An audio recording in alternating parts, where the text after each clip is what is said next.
नमस्कार बंधुरा योर पाठशाला यूट्यूब चैनल आपनादेर प्रत्येककेई स्वागत। भिडियोते क्लिक करार जोन्नो असंख्य धन्यवाद। राज्ये आबार नतून करे प्यारा टीचार नियोग करा होबे एई संक्रांत गुरुत्वपूर्ण शून्यपद सह घोषणा करलेन माननीय मुख्यमंत्री ममता बंदोपाध्याय। जंगलमहल सफरेर प्रथम दिने आज किन्तु झाड़ग्रामेर सभा थेके मोट 92 जन प्यारा टीचार नियोगेर घोषणा करलेन। और घोषणाटी किन्तु एकटी निर्दिष्ट जेलार जोन्नो सेई जेलातेई एई प्यारा टीचार नतून भावे नियोग करा होबे। एई धरनेर गुरुत्वपूर्ण आपडेट किन्तु उठे एसेছে। तो एई नियोगटी কিভাবে করা হবে, কবে থেকে আপনারা আবেদন করতে পারবেন, এই সমস্ত কিছু তথ্য বা আপডেটটি আমি আপনাদের সঙ্গে শেয়ার করতে চলেছি। আপনারা পুরোপুরি দেখতে থাকুন। সাথে চ্যানেলটিতে নতুন হলে অবশ্যই সাবস্ক্রাইব করে পাশে থাকা বেল আইকনটি অন করে রাখুন যাতে করে এই ধরনের নিত্য নতুন আপডেট সবার আগে আপনার কাছে পৌঁছে যায়। তো আসুন সরাসরি আমরা আপডেটটি দেখে নিই। 92 জন প্যারা টিচারকে চাকরি দেওয়া হবে ঘোষণা মমতা বন্দ্যোপাধ্যায়। বন্যেরা বনে সুন্দর, শিশুরা মাতৃ করে, আর তাই শিশুর কাছে মাতৃভাষা হলো মাতৃদুগ্ধের সমান।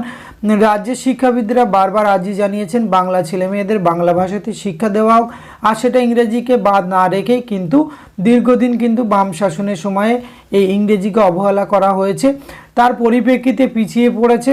এবং মমতা ব্যানার্জি এই 2011 সাল থেকে ক্ষমতা আসার পরে জঙ্গলমহলের আদিবাসী জনতার দীর্ঘদিনের দাবি ছিল অলচিকি মাধ্যমে সাঁওতালি মাধ্যমের স্কুলে পড়ানো হোক।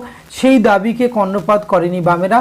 মমতা বন্দ্যোপাধ্যায় তার আমলেই অলচিকি মাধ্যমে সাঁওতালি মাধ্যমের স্কুলে পড়ানো শুরু করেন এবং এদিন অর্থাৎ 29শে ফেব্রুয়ারি ঝাড়গ্রামের মাটিতে দাঁড়িয়ে জানিয়ে দিলেন জেলার সাঁওতালি মাধ্যমের স্কুলগুলিতে যাতে অলচিকি ভাষায় পড়াতে কোনো বাধা না হয় তার জন্য 92 জন প্যারা টিচার নিয়োগ করা হচ্ছে।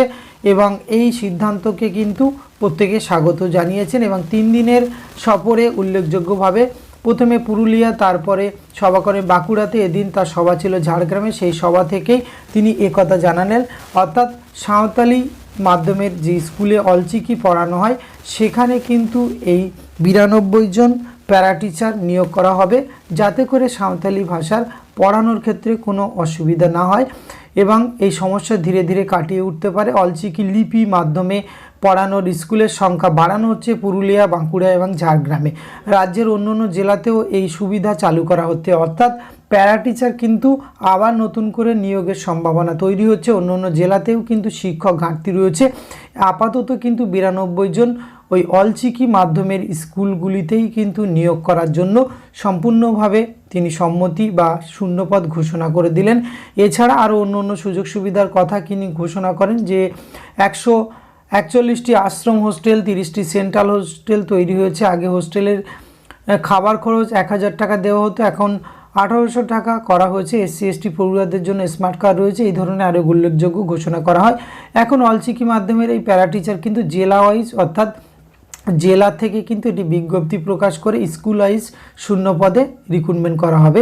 এইটুকু তথ্য আপনাদের সঙ্গে তুলে ধরা ছিল। এটি যদি ভালো লাগে অবশ্যই আপনারা একটা লাইক, কমেন্ট, শেয়ার করবেন। ধন্যবাদ, প্রত্যেকে ভালো থাকবেন।